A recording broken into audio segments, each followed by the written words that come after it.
Hello to all my divine soul family. आशा करती हूँ आप सब कुशल मंगल है।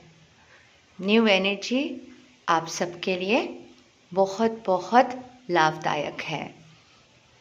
युग परिवर्तन के मेडिटेशन कर रहे हैं, करते रहे। एक सोल मिशन के हिसाब से अवश्य बहुत फ़ायदे मिलेंगे आप सबको। आज का जो विषय है वो मुझे कुछ परम ज्ञान की प्राप्ति हुई। जी हाँ, एक गुरुकुल के सिस्टर है जो न्यू एडमिशन लिए हैं, तो कल ही मुझे एक वीडियो भेजे, बोले दीदी आप एक बार चेक करो, शायद आपको अच्छे से समझ में आ जाएगा, तो आप देख लो। तो मैंने बोला ठीक है, सृष्टि के निर्माण के ऊपर।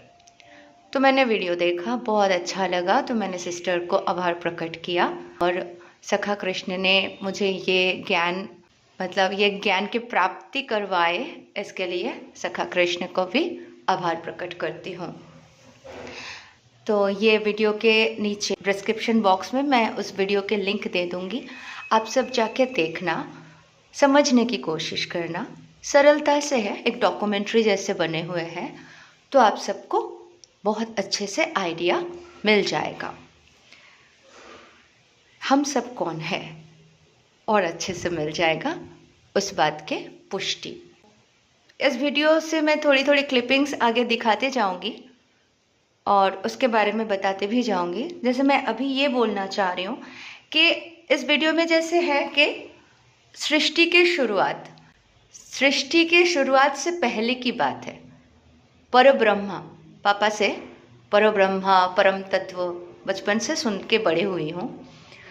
तो परब्रह्मा मतलब इस ब्रह्मांड के परे जो है परब्रह्मा, तो वो वहाँ पे थे, आदि अनंत काल से थे, बस थे। उनके साथ कुछ सखिया यानी एक पुरुष तत्व और कुछ सखिया यानी नारी तत्व, तो वे रहते थे, खुश थे, खेलते थे, लीला करते थे, नृत्य करते थे। वेद का भी मत है, यह परम धाम और यहाँ हो रही सर्वलीलाएं हर रूप से विशिष्ट एवं अकल्पनीय है।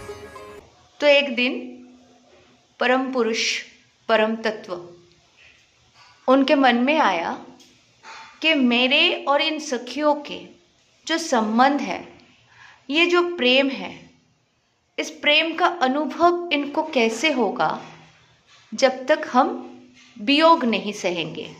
मतलब हम एक दूसरे से अलग होंगे तो ही हमें पता होगा ना कितना डीपेस्ट है लव।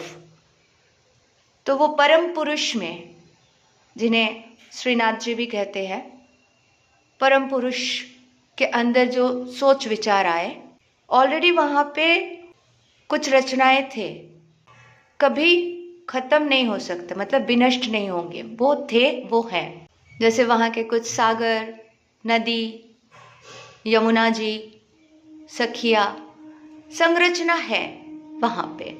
अब इन सब के मन में प्रश्न होते हैं कि कौन उस परम तत्व से, परम पुरुष से प्यार करते हैं सबसे ज़्यादा। ऐसे एक कारण उत्पन्न किया गया ताकि एक्सपीरियंस किया जाए कि वियोग किसे कहते हैं। साथ में है तो है, एक ही जैसे है, सुख ही सुख, खुशी खुशी, सब कुछ है, लेकिन अलग नहीं होंगे तो पता कैसे चलेगा। सखिया भी बोले ठीक है, हम सब एक्सपीरियंस करना चाहते हैं कि ये माया कैसे होते हैं, दुख कैसे होते हैं, इन सारे चीज़ों को। तो निर्माण कार्य में जुट गए वो परम पुरुष। उन्हीं के एक, जैसे सत चित आनंद जानते हैं ना, सत चित आनंद मतलब वो परम पुरुष श्याम और श्यामा रूप में थे।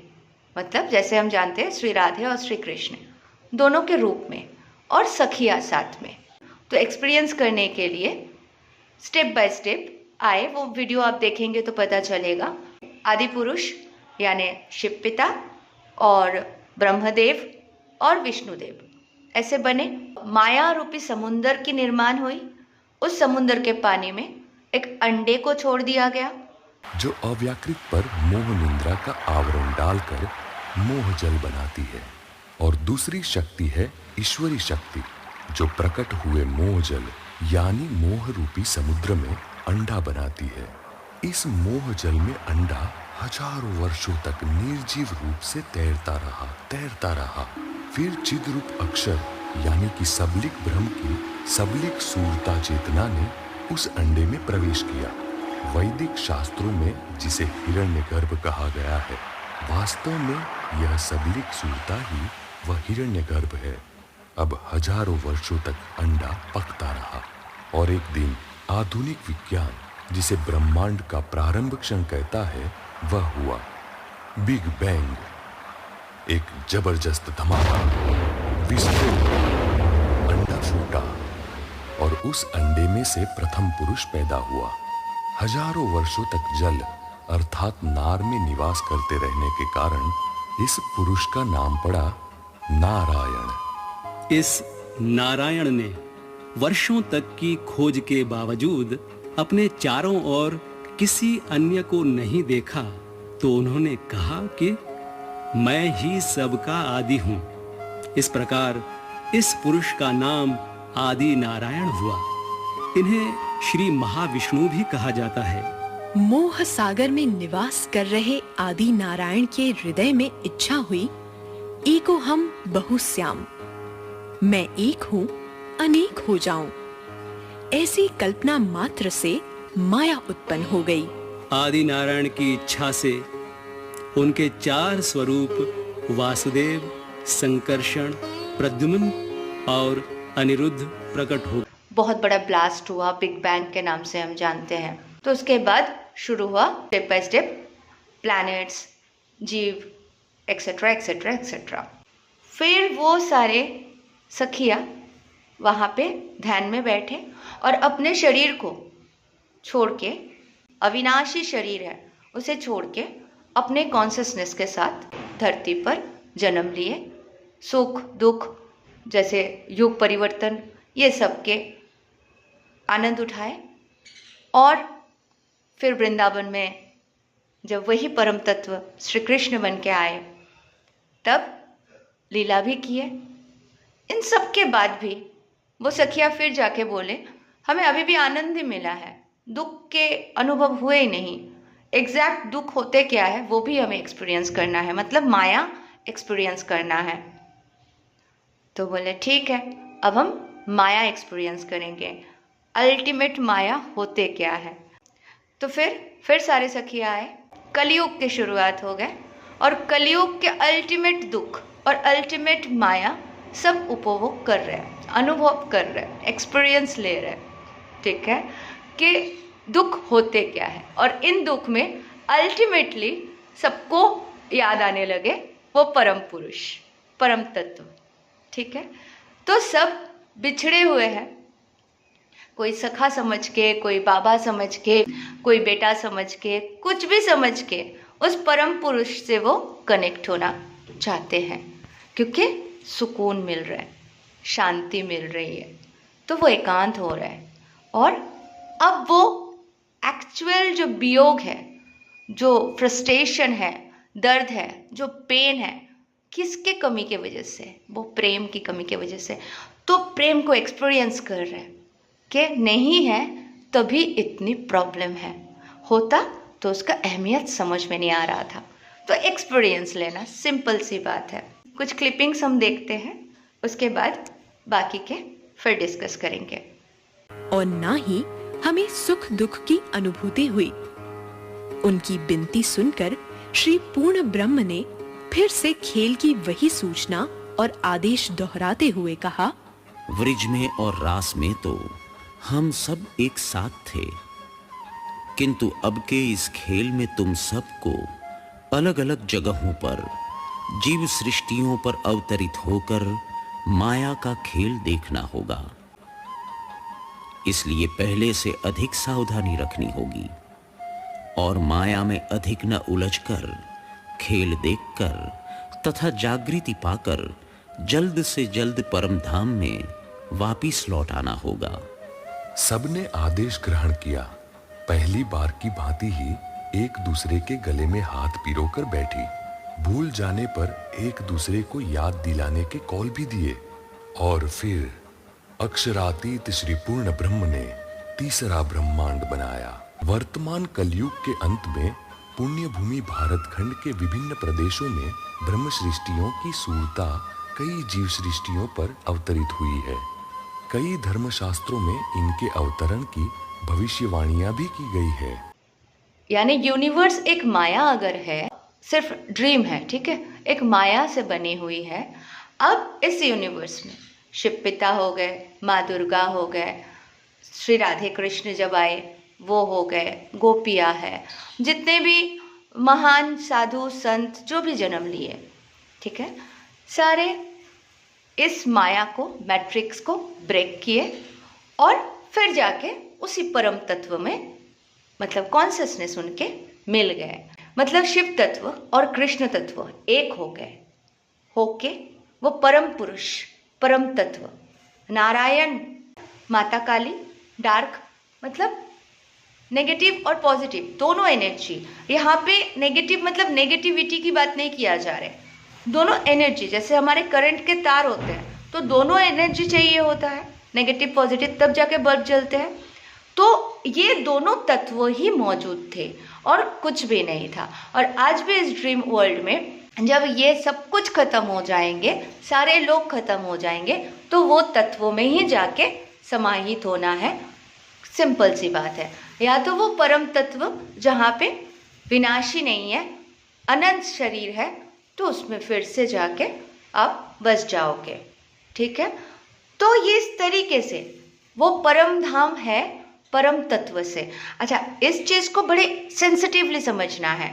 इस चीज़ को बहुत सारे लोगों ने कैसे समझ लिया कि पूरे तो माया है, और माया में जन्म किसने लिया? शिव पिता ने और विष्णुदेव ने और ब्रह्मदेव ने। तो हम जैसे पुराने कथाएं जानते हैं ना, तो ये जैसे ही जन्म लिए थे, ये विभिन्न कारण से लड़ाई भी किए, झगड़े भी किए, फिर वो अपने ध्यान में गए, फिर वो परम तत्व में जाके फिर से मिल गए।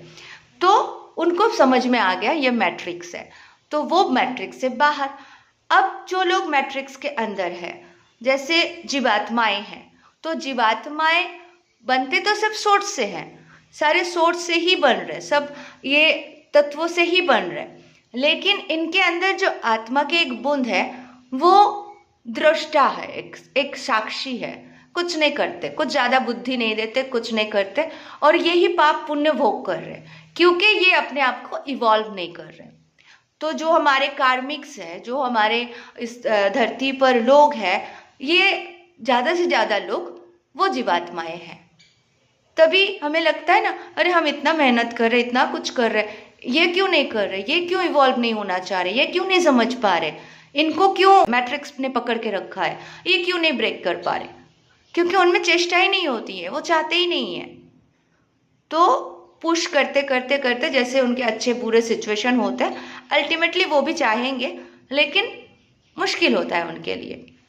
तो ये होते हैं कार्मिक सिचुएशन। तो हम आते हैं उनको हेल्प करने, उनको सिखाने, उनको ग्रोथ कराने, ताकि वो भी मैट्रिक्स को तोड़ के बाहर निकले।